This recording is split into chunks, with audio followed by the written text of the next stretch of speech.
Naalala ko lamang yung kwento because at one point, naikwento ito sa sambayanan na ang iyong sariling ama ay umalis ng Pilipinas nang alam niya'y namatay ka. Nung pinanganak. Nung pinanganak, di ba? So, he left the country. I think you were 18, 19, and you found your father. What is the story? Well, ganun po.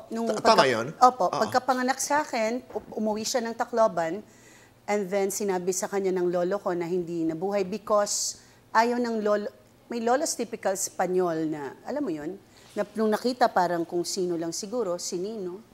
And umalis ang dad ko, bumalik na ng Amerika, na lumalaki ako na hindi niya alam na nag-exist ako, na buhay pala talaga ako.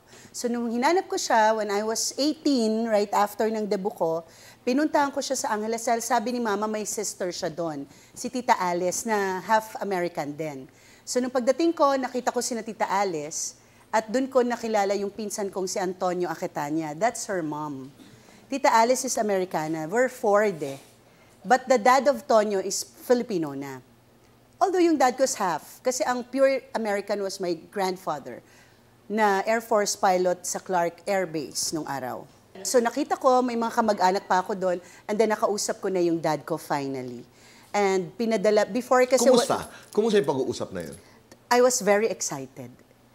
Parang literal na nabuo yung kulang doon sa barahan ng buhay ko. Tapos, okay na ako. Alam mo, Tito Boy, pag hindi mo kasi nakasanayan yung tao na kahit magulang mo, makilala mo lang, okay ka na. Hindi mo naman siya talagang literal na hanap-hanapin na sana, kasama ko siya, katabi ko siya. Although meron, kasi inuwian niya ako kaagad. After 3 months, nung nagkausap kami, umuwi sila ng family niya from US. The United States. Oo. So nagkita kami, nakakalong ako sa kanya, parang bumalik ako sa pagiging pagkabata. Little girl. Diba? Ay, tingnan mo naman yung storya ng buhay namin. Diba na lumalaki ako na hindi niya alam na may anak siyang ganito kaganda, napakakapal, may ganito siyang anak. Tapos biglang may nagka-apo siyang Daniel Padilla na, diba na, mabuti rin. Tingnan mo naman, madrama ang kwento, pero nakangiti ka pa rin. Oo. Diba? Talaga. Ikaw